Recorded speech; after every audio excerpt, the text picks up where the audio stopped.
Bakugo, stay with us, man. Don't leave us yet.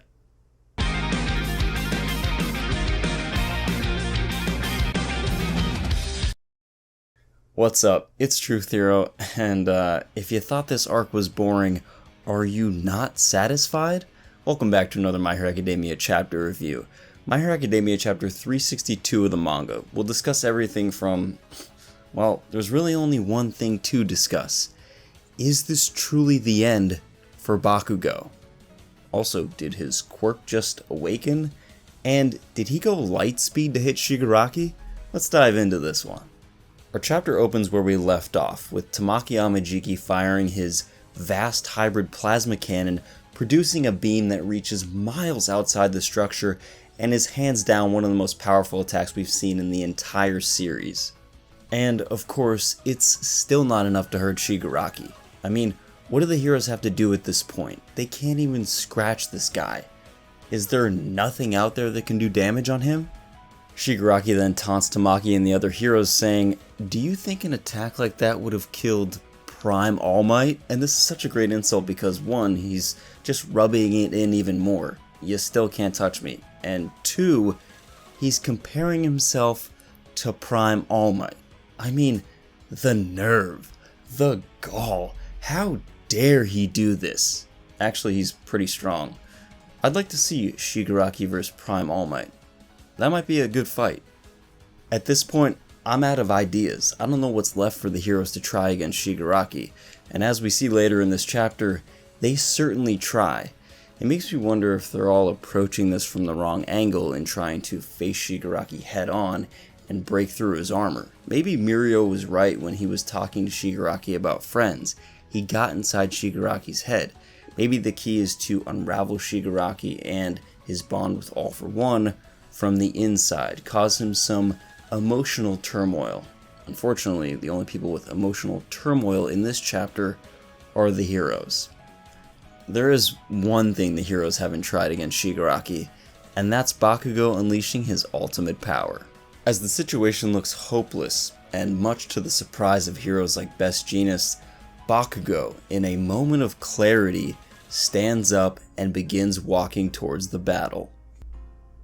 Here we go.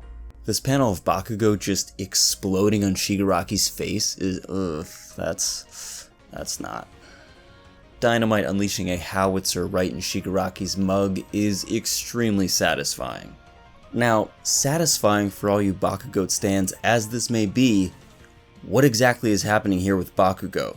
Because 1 minute he's using all of his strength and speed just to get away from Shigaraki's hands, trying desperately to land one hit on Shigaraki, and then in the next moment, after he's sustained multiple injuries and it looks like he's out of this battle, he's now moving faster than Shigaraki All for One can see? What gives? We get a pretty detailed analysis of Bakugo's quirk here, and while it's true that it certainly allows him to take his nitroglycerin sweat, ignite it, and make explosions out of his hands, it also states that the true quirk's nature is that Bakugo can generate explosions across his entire body. My first thought upon seeing this was, well, if Bakugo knew that he had this power, why didn't he tell anyone about his quirk? And then I thought, maybe it's best to keep something like that, something so powerful that you can make your entire body a bomb, any part of it a secret, and only use that as a very last resort. The second thing I thought of here was, is this a Quirk Awakening for Bakugo? Because people have wanted to see Bakugo awaken his quirk and get a power that rivals Midoriya's for many chapters now. The interesting thing here is Bakugo's case actually asks the question, well, what exactly defines a Quirk Awakening? Personally, I do not believe this is a Quirk Awakening. I know, unpopular opinion, but let me break it down. In the beginning of the series, it explains how some people misinterpret their own quirk and shows a lady who can produce water from her body. She later finds out that her quirk actually draws it out of the air and thus only looks like it's producing it from her hand. A Quirk Awakening is when a catalyst, such as psychological trauma or an emotional experience or a life or death situation, causes someone's quirk later in life to awaken or get stronger or be more in line with its true nature. This woman discovering that she draws water out of the air and having to change her quirk registration is not an awakening because she simply misinterpreted the true nature and extent of her quirk. She didn't go through a painful catalyst. Shigaraki, upon reliving the painful memories of decaying his entire family, was able to reawaken his quirk to have the ability to decay multiple objects he wasn't directly making contact with, like a decay wave, instead of just one object he was touching. When Shigaraki awakened his quirk, he actually reverted it back to its true, more lethal form. If you remember, Shigaraki always needed all 5 fingers to decay something, and could only decay something he's directly touching. But when he stopped suppressing those painful memories, he stopped suppressing the true nature of his quirk, which was actually from the very beginning more lethal than he'd ever known. And now he's able to decay anything with 1 finger and things that he's not even touching. You could make the argument that Bakugo's case here is a toss-up. It really depends if you see this battle as enough of a emotional or psychological catalyst to awaken something within Bakugo. Personally, I don't think so. Maybe if Bakugo saw Deku lying on the ground like he is at the end of this chapter, which we'll get into, yeah, I could see that. But also, Bakugo seemingly knows he has this power, so to me, it just seems that he's doing this as a last resort. He knows he can, of course, make explosions out of his hands, and those hurt his wrists, but making explosions throughout his entire body and on every part of his body would pose a significant risk to his health. So this is his last, albeit very powerful and dangerous, resort. The last thing I'll say about a Quirk Awakening here is I don't think it's that, but it could be a meta ability. And yes, we'll touch more on this in a bit. And yes, it has something to do with the vestiges of One for All. But let me know what you guys think in the comments.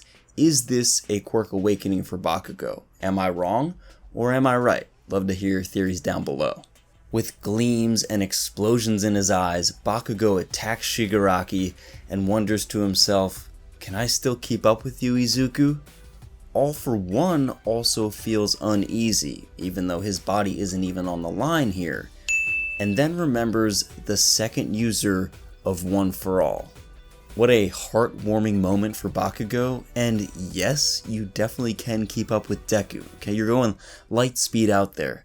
Actually, he might truly be going light speed. We'll talk about that in a bit. So much to get to. But this isn't the emotional part I want to focus on. We have plenty of that at the end of the chapter. My question is, All for One, why you scared? All for One looks shook, but why? Far be it from me to believe that All for One would be scared of just an appearance or just a face. I mean, if he is, then I'd like to meet this second user of One for All. So what if this means that Bakugo and the second user have a similar quirk, or even the same quirk? Or what if it actually means that Bakugo is truly the second user of One for All? Time permitting, I will do a separate video on this, but this could be Bakugo's meta ability. This is the same ability that the second user was referring to when he warned Deku not to just jump into using his quirk at full 100%. What if Bakugo has this because he's the second user, and when the second user of One for All was warning Deku, well, it was actually Bakugo. Now, I have more evidence for the theory that Bakugo could be the second user, but I'll save meta abilities and how they can exist in 2 different times for a separate video. I still need some more concrete evidence, but the fact that All for One is so shook right now and so terrified of Bakugo, hell yeah, I'll entertain this idea. Bakugo then goes for an all-out attack and everything goes white. All Might's aura appears around Bakugo, and the young hero understands immediately what is happening. My only regret is that you never signed my All Might card. The attack landed, but it wasn't enough. Bakugo is given everything he has, and his heart is stopped, even exploded. Let's discuss the fate, or perhaps the legacy, of Katsuki Bakugo. The first and foremost thing here is that this is for real. There's no ifs, ands, or buts about it. The chapter shows Bakugo's parents while All For One Shigaraki is taunting the heroes, saying, "Did you honestly think you could defeat me, could even harm me?" And this tells me it's not just some simple recovery girl shows up, smooches Bakugo, and he wakes up a few days later in the hospital. And unless Eri could rewind Bakugo, heck, I'd even take Overhaul right now to sort of overhaul his entire body and put him back together in some weird way. Short of one of those two suddenly appearing, this is for real, and Bakugo's gonna pass away. I want Bakugo to survive. There better be a dang good reason why Horikoshi is doing this, and I'm trying to think of the heroes that are there that could help him. Maybe Denki could give him a jolt and jumpstart his heart, but even so, it's damaged by the explosion. What's Yaoyorozu gonna do? She can't make living things. And I doubt Tamaki Amajiki had human for breakfast, so it's not like he can just manifest one and they can do an emergency transplant while Mirio, Nejire, and, keep Shigaraki busy. I just don't see any heroes able to help him right now. I really wish they had a healer, but this looks for real. The second thing here is, and I think this is better suited for a separate video on could Bakugo be the second user, but he seems rather calm about his impending death. That's all he thinks about when talking to All Might in his aura form, like, oh well, I tried my best, I just wish you signed my All Might card. Also, there's the question of how he can talk to All Might in this form, because unless you're a previous user of One For All, or you currently have the quirk like Deku, how are you able to see these figures? No one else can.